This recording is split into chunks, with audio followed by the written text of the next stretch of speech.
Okay, yesterday we're starting to go through the Kabbalah's Panim, the going to the chuppah. Anyway, one thing I didn't mention, that at the Kabbalah's Panim, we said that you sing Nagunim and then the Chasam many times says a Maimer or a Dvar Torah, depending which circle they're in. That's when they usually fill out, if they write Tanoim, and they write the Ksuba. Now, the Tanoim actually means the conditions of getting married. Years ago, the Tanoim were not written at the wedding.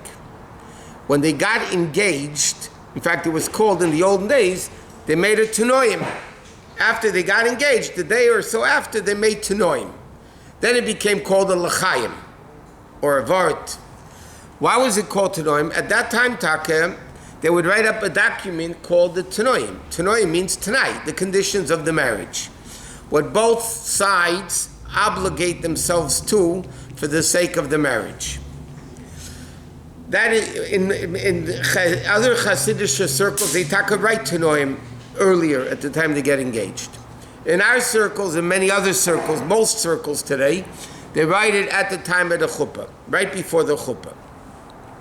Now the Tanoim basically it's not a premarital thing.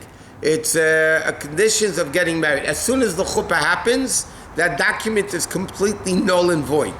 Is it dangerous to do it right before? So one second.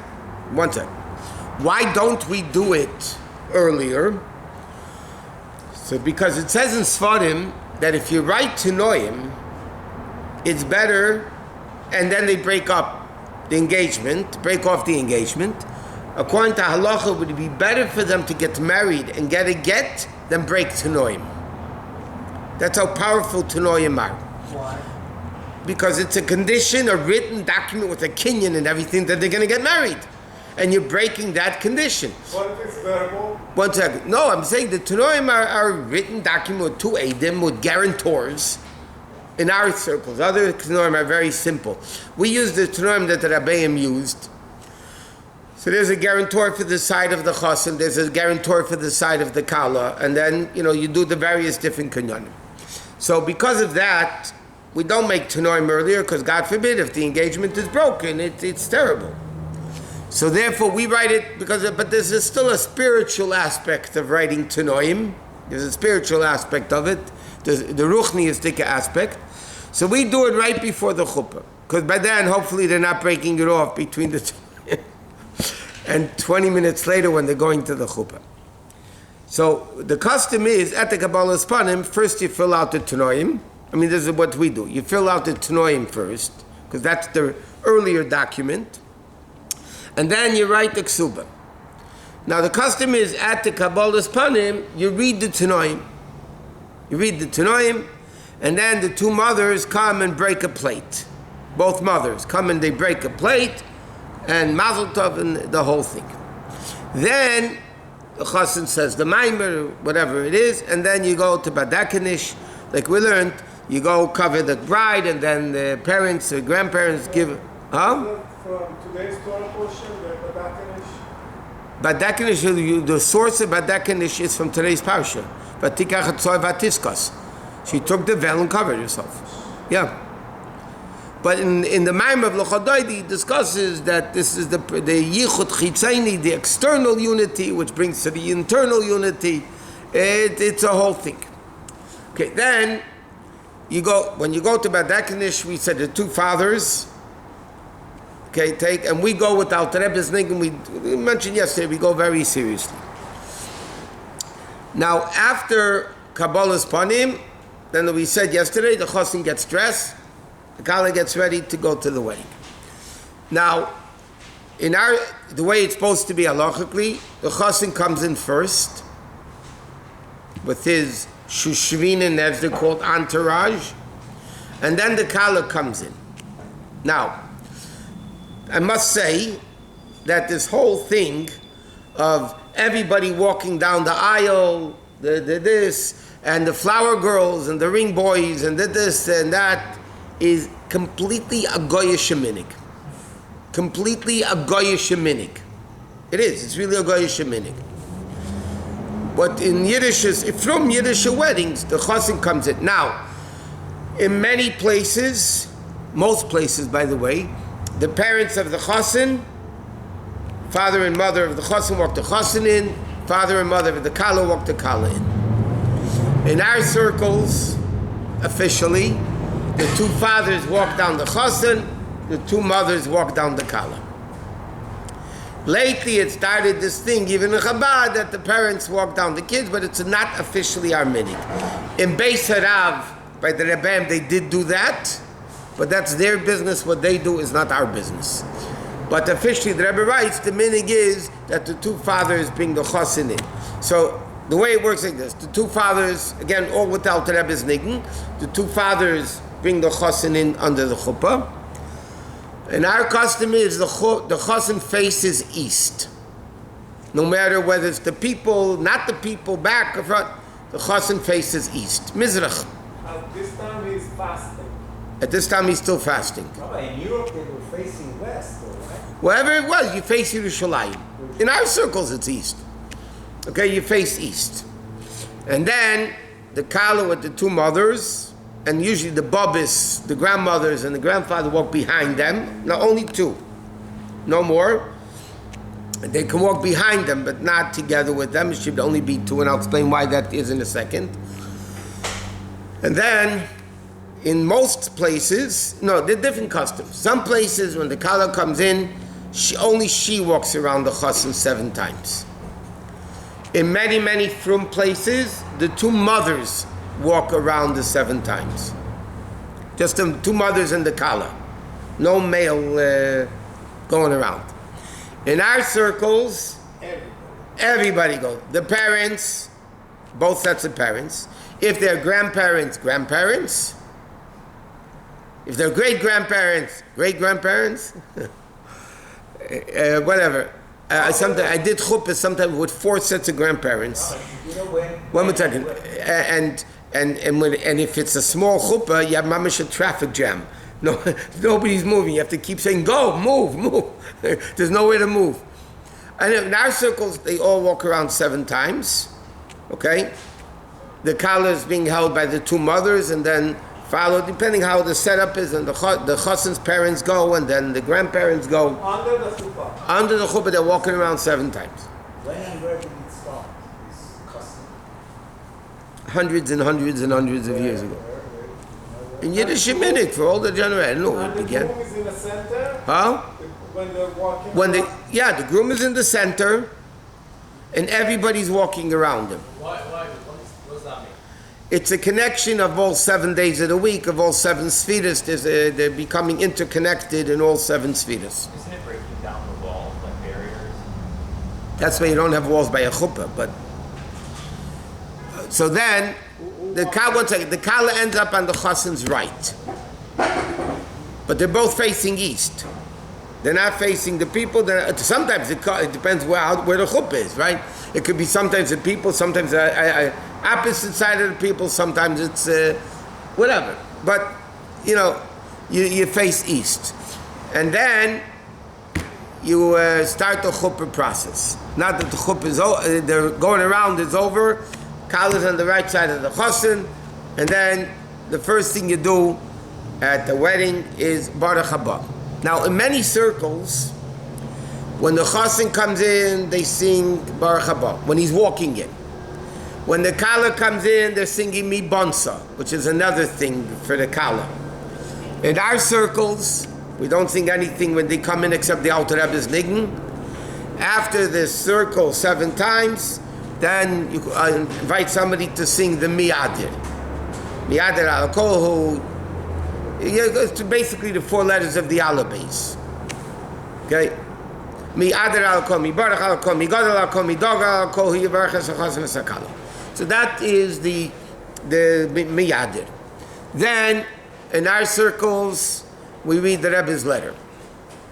The Rebbe sent, ask everybody how to respect, because that's the Rebbe's presence at the wedding. When the Rebbe was Masada Kedushin himself, so then the Rebbe didn't send a letter to the wedding. He came himself to the chuppah. After the Rebbe stopped coming to the chuppah, then the Rebbe started sending the wedding letters, the chasana letters, which are read under the chuppah. Now it became a custom that after the Rebbe's letter, you do birchas koyanim. And they tell a story that when the chuppahs were outside 770, the Rebbe would be in his room and mamash stop what he was doing and listening. He wasn't physically outside in the chuppah, but the Rebbe was in his room listening to the happenings of the chuppah. So the Rebbe was really at the chuppah, but in his room. So one time after Miyad, they called up a kohen for birchas koyanim, and I think Rabbi Groner was in the office at that time. The Rebbe said, no, it looks like they need more honors to give out. Because years ago, they didn't do birchas koyanim under the chuppah. So the Rebbe smiled at him. He said, no, it looks like they need more. But this officially is what's done today. After the Rebbe's letter, you do birchas koyanim. Then, after birchas koyanim, then you get ready to do Siddur Kedushin. Okay, Siddur Kedushin is the first part of the marriage. Remember, we learned there's Kedushin and there's Nesuyin. Today we do them both together, and we read the Ksubah to separate the two parts of the chuppah. So the first part of the chuppah is what's called Birchas Eidos. So different people do it different ways, but the way we do it is that when you call up the rabbi who's going to do the Siddur Kedushin, you also call up you designate two witnesses for the Kedushin. This you do even before you make the bracha. Many places, by the way, in Fruma, they'll do Siddur Kedushin, and then after the brachas, they'll call up the witnesses, and then when we do it less, because we don't want to make a break between the bracha that you're doing on the Kedushin and the actual Kedushin. So we do all the preliminary work earlier. So you call up the two Eidim. Why do you have to designate two Eidim? Some people say to the exclusion of all others. Some people say you shouldn't say it, and they told me the reason, which is so wacko, but forget it. But you could say as long as you designate two witnesses. Now the witnesses have to be from Shemesh Shabbos, Mamash from, and they cannot be related to anybody. And even lechatchila, distant relatives you also don't do. Somebody asked me, in fact, the other day at a chuppah, they wanted to know, this person's sister got married, so they wanted to know if the brother's wife, brother-in-law. That means the guy is married to a woman, she has a sister who's married to another guy. So there's no relationship between that guy and the chas and the kala, right? Because they're not related. It's the brother of the kala's brother-in-law. They're not related. Yet they told him it's better not, because in halacha it says it's better even far out relatives you try not to do. Even relatives, distant relatives. So then the rabbi, you call up the two witnesses. Now, you have a ring. The ring has to be, it's a custom that Ramah brings down, it's custom to do Kedushin with a ring. Technically, I can give the chassid can give you the kala this recorder and say, Arei at mukadeshes li berecorder zu kadas ma'ishav Yisrael. You can give her anything worth a pruta, anything worth a nickel is valid. Okay, the minig that Ramah writes is to do it with a ring. There's a Kabbalistic reason, it's round, makifim. Now, in halacha it says that, it's brought down in halacha, but our minig is, we have nothing on the ring, no engraving on the ring, not even sometimes it says inside 14 karat, inside the ring. So we have that also taken off. That halachically, it's not a problem. The only problem of a ring is a ring that has diamonds on it, expensive stones on it. Why does it say in halacha you're not allowed to be mekadesh a woman with that? I'm saying if you did, it's a big shaila if it's a good kedushin or not.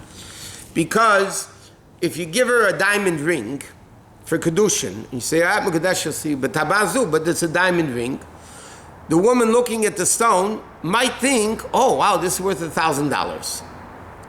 And it might only be worth $500. So she thinks she's getting kedushin with $1,000. and it's only worth $500. So maybe she wouldn't agree to that kedushin. When you give a plain, simple gold ring, it is what it is. I mean, you're not going to make a mistake. Maybe because a diamond could be worth, it looks the same to everybody. It could be worth $10,000. It could be worth $1. I mean, you know, you don't know. So it says in halacha, you're not allowed to do kedushin with with a stone. And even many times rings today, you know, have these designs on the side of the gold ring, the edgings. So again, halachically it's allowed because there's no stone. As long as there's no stone, the woman sees what she's getting. She knows the value of the ring. That's it.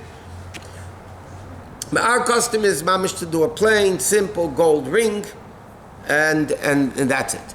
Now, so the Rav, it's late, but the ring has to belong to the chassan. It can't belong to his parents. It has to belong to the chassan. He has to purchase it. He has to purchase it, and he has to acquire it. So therefore, the first thing you ask the chassan in front of the witnesses is this your ring? Did you buy it? Did you acquire it? Is it yours? That's the first thing. By the way, I was by chuppah already. The chassan, no, I really didn't do it. My father bought it, whatever. So the chassan has to pick up the ring and be kind it. Then you ask the witnesses, is the ring worth a pruta? A nickel, a penny, whatever. You ask the witness, is it worth a... Then, when they say yes, now you're ready to go, and we're ready for Ma'av.